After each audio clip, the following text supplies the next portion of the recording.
नमस्कार, मी कपिल जयकर पवार। आज UPSCचं prelim 4 October रोजी झाली। या UPSC प्रिलिममध्ये भूगोल या विषयावर कोणते प्रश्न विचारले गेले, त्या प्रश्नांची नेमकी उत्तरं काय, त्याचं ॲनालिसिसच्या स्वरूपात आपण अभ्यास करूया। याच्यात पहिला प्रश्न विचारला गेला आहे, what are the advantage of fertigation in agriculture.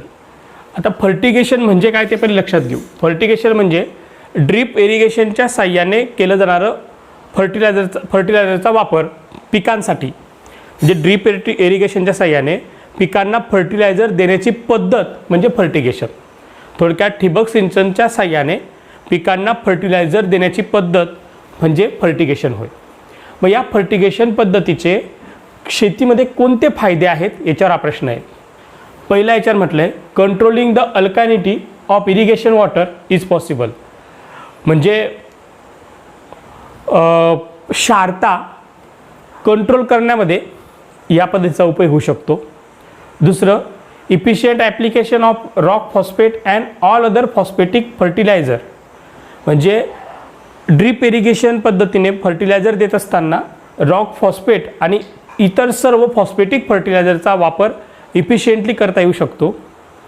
Increase availability of nutrient to plant, म्हणजे ह्या फर्टिगेशन पद्धतीने फर्टिलायझर जे दिलं जातं आहे त्या माध्यमातून पिकांना महत्त्वाचे न्यूट्रियन्सची उपलब्धता ही जास्तीत जास्त करून दिली जाऊ शकते। आणि reduction of leaching of the chemical nutrients, म्हणजे लिचिंग जी प्रोसेस आहे, म्हणजे एखादं केमिकल न्यूट्रियन्स वाहून जाणं याचं प्रमाण कमी होऊ शकतं। असं ह्या फर्टिगेशन पद्धतीचे फायदे कोणते ते आपल्याला बघायचं आहे। आता याच्यात जर आपण बघितलं, controlling alkalinity of irrigation water is possible, म्हणजे क्षारतेचं नियंत्रण होऊ शकतं। आता हे बरोबर वाटतंय, कारण की क्षारतेचं नियंत्रण करणं हाच मुख्यतः फर्टिगेशनचा मुख्य उद्देश आहे। म्हणजे फर्टिगेशनमध्ये कोणत्या फर्टिलायझरचा वापर केला जातो की ज्याच्यात सॉल्टचं प्रमाण कमी असेल, जे सोल्युबल असेल, ज्यांचा pH व्यवस्थित मेंटेन राहत असेल, या अशांचंच प्रमाण तिथं केलं जातं। त्यामुळे ऑब्व्हियसली तिथली क्षारता ही मर्यादितच राहणार आहे। आणि फर्टिगेशन करत असताना मुख्यतः ते ज्या ठिकाणी पिकांना आवश्यक आहे त्या ठिकाणीच ते खतं दिलं जाईल, म्हणजे जास्तीत जास्त पाण्याचा वापर करून ते पाणी एका ठिकाणी साचणार नाही आणि पाणथळ जमीन तयार होणार नाही। आणि पाणथळ जमीन तयार झाली नाही त्यामुळे पाणी साचून राहणार नाही मोठ्या ठिकाणी, आणि पाणी साचून जर नाही राहिलं तर क्षारता वाढणार नाही, हा एक प्रकार।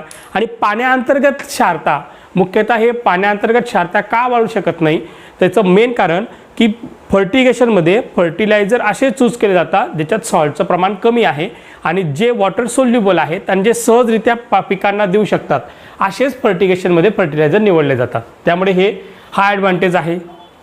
दुसरं महत्त्वाची गोष्ट, increase the availability of nutrients to the plant, म्हणजे वनस्पतींना न्यूट्रियन जे त्याचं प्राप्ती ही अधिक होऊ शकते इतर पद्धतीपेक्षा, कारण की ज्या ठिकाणी पिकांना आवश्यकता आहे तिथंच तंतोतंत तिथं फर्टिलायझर मिळतात।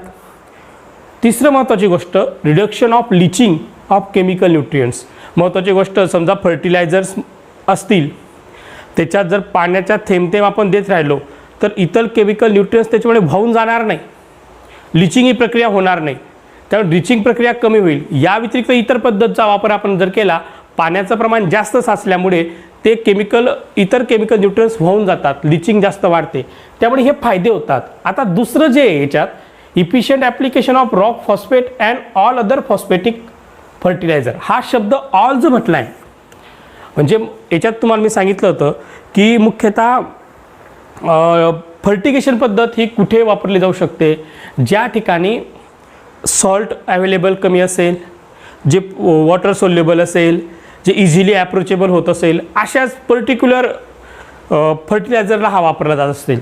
हा ऑल अदर फॉस्फेटिक मटेरियलला त्याचा वापर होणार नाही। उदाहरणार्थ सुपर फॉस्फेट याच्या माध्यमातून देऊ शकत नाही, म्हणून याच्यात जर विचार केला तर 1, 3 आणि 4, म्हणजे ऑप्शन सी हे याच्यानुसार बरोबर आहे। हा ऑल अदर फॉस्फेटिक फर्टिलायझर याच्या माध्यमातून न देता सिलेक्टिव्ह फॉस्फेटिक फर्टिलायझर याच्या माध्यमातून दिले जातील असं याच्यात मत आहे।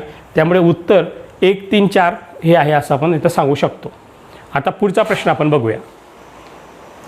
दुसरा प्रश्न आहे, consider the following minerals bentonite, chromite, kyanite, sillimanite in India which is the official major minerals.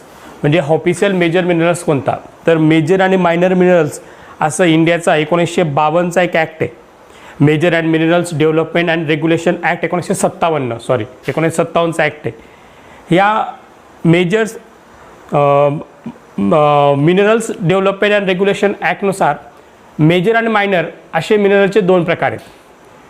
Major mineral म्हणजे कोणते की जे शेड्यूल 1 दिलेले आहेत आणि मायनर मिनरल म्हणजे कोणते की ज्याच्यात मुख्यतः बिल्डिंग स्टोन आहेत, ग्रेवल्स आहेत, नंतर सँड आहे, सँड पण कोणती ऑर्डिनरी सँड, ऑर्डिनरी क्ले, यांना मायनर मिनरल्समध्ये म्हटलं जातं.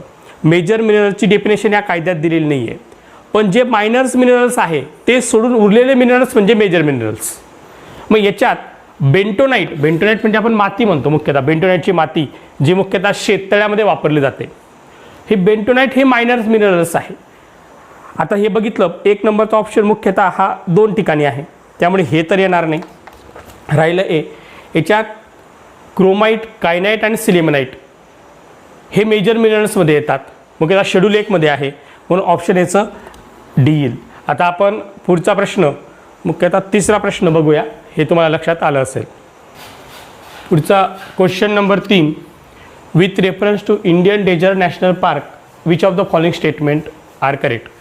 इंडियन डेझर्ट नॅशनल पार्क म्हणजे कोणतं, आपलं थरचं वाळवंट, राजस्थानचं वाळवंट, याच्या बाबतीत कोणतं विधान बरोबर आहे त्याच्यात म्हटलं आहे. इट स्प्रेड ओव्हर 2 डिस्ट्रिक्ट, बरोबर, मुख्यतः जैसलमेर आणि बारमेर या 2 जिल्ह्यात हे पसरलेलं आहे. There is a no human habitation inside the park. आता याच्यात ह्युमन हॅबिटेशन अत्यंत कमी आहे, पण नाही अशी संकल्पना नाही आहे, त्याकरता हे दुसरं विधान काही याच्या संदर्भात बरोबर नाही. It is one of the natural habitat the great Indian bustard. आता द ग्रेट इंडियन बस्टर्ड हा मुख्यतः स्टेट ॲनिमल आहे राजस्थानचा आणि तो पर्टिक्युलर ह्या ठिकाणी आढळतो, त्यामुळे विधान 1 आणि 3 हे मुख्यतः बरोबर आहे, म्हणून आपल्याला उत्तर सी सांगता येईल. आता क्वेश्चन नंबर 4 आपण बघूया. पुढचा प्रश्न आहे, with reference to ocean mean temperature which of the following statement are correct.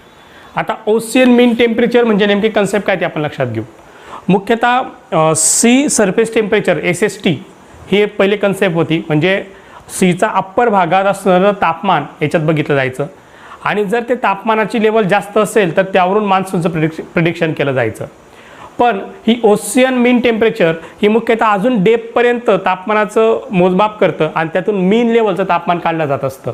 शास्त्रज्ञांच्यानुसार आता सध्या SSTपेक्षा म्हणजे C surface टेम्परेचरपेक्षा ocean mean temperature हे भारताच्या मान्सूनच्या प्रेडिक्शनसाठी जास्त ॲक्युरेट पद्धती असं म्हटलं जातं. म्हणजे त्यात असं त्यांनी म्हटलं आहे की सी सरफेस टेम्परेचरने जर 60% मान्सूनचं प्रिडिक्शन बरोबर येत असेल तर 80% प्रिडिक्शन बरोबर येण्याचं प्रमाण हे ओशियन मीन टेम्परेचरमध्ये असेल. याच्यात त्यांनी पहिलं वाक्य असं म्हटलं आहे, ocean mean temperature is major up to depth 26 degree Celsius isotherms is 129 metre in the south west India Indian monsoon Indian ocean during January to March. म्हणजे मुख्यतः भारतीय महासागरामध्ये ओशियन मीन टेम्परेचर याच्या साह्याने 129 मीटर डेपपर्यंत 26 डिग्री सेल्सिअस एवढं तापमान नोंद केलं जातं. त्यावेळेस आपल्याला या जानेवारी ते मार्चमध्ये तेव्हा आपल्याला साऊथ वेस्ट मान्सूनच्या संदर्भात प्रिडिक्शन करता येतं. मुख्यतः हे 129 मीटर नसून 59 मीटर एवढं आहे, त्यामुळे हे विधान चुकीचं आहे. पहिला मुद्दा 1. आणि ओशियन मीन टेम्परेचर ही पद्धत इंडियन मान्सूनसाठी प्रिडिक्शनसाठी योग्य आहे, त्यामुळे हे विधान बरोबर आहे. त्याकरता ही कन्सेप्ट आपल्याला लक्षात ठेवा. म्हणजे दोन्ही कन्सेप्ट तुम्ही पहिले आता समजून घ्या, सी सरफेस टेम्परेचर आणि ओशियन मीन टेम्परेचर. पुढचा प्रश्न आहे, Siachen glacier situated to the east of Aksai Chin, east of Leh, north of Gilgit, north of Nubra valley. आपल्या भगीरथ भारताच्या भूगोल पुस्तकात हा प्रश्न आहे जसा तसा. तर याच्यात नॉर्थ ऑफ नुब्रा व्हॅली इथं हा सियाचीन ग्लेशियर सिच्युएटेड आहे. राज्यसेवेच्या दृष्टीने जे तयारी करताय त्या मुलांनी लक्षात घ्या.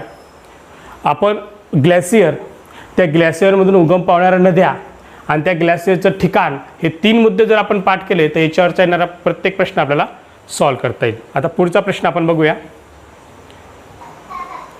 पुढील प्रश्न आपण पुढच्या लेक्चरमध्ये बघू. तोपर्यंत आहे या प्रश्नांचं व्यवस्थित ॲनालिसिस करा. राज्यसेवेच्या दृष्टीने बघा. आपल्या भगीरथ भारताच्या भूगोलमध्ये बहुतांश असे प्रश्न दिलेले आहेत. ते टॉपिकनुसार जर अजून ॲनालिसिस केलं तर निश्चित चांगलं होईल. पुढचे एक 5-6 प्रश्न आहे ते अजून पुढच्या लेक्चरमध्ये आपण बघू. तोपर्यंत धन्यवाद.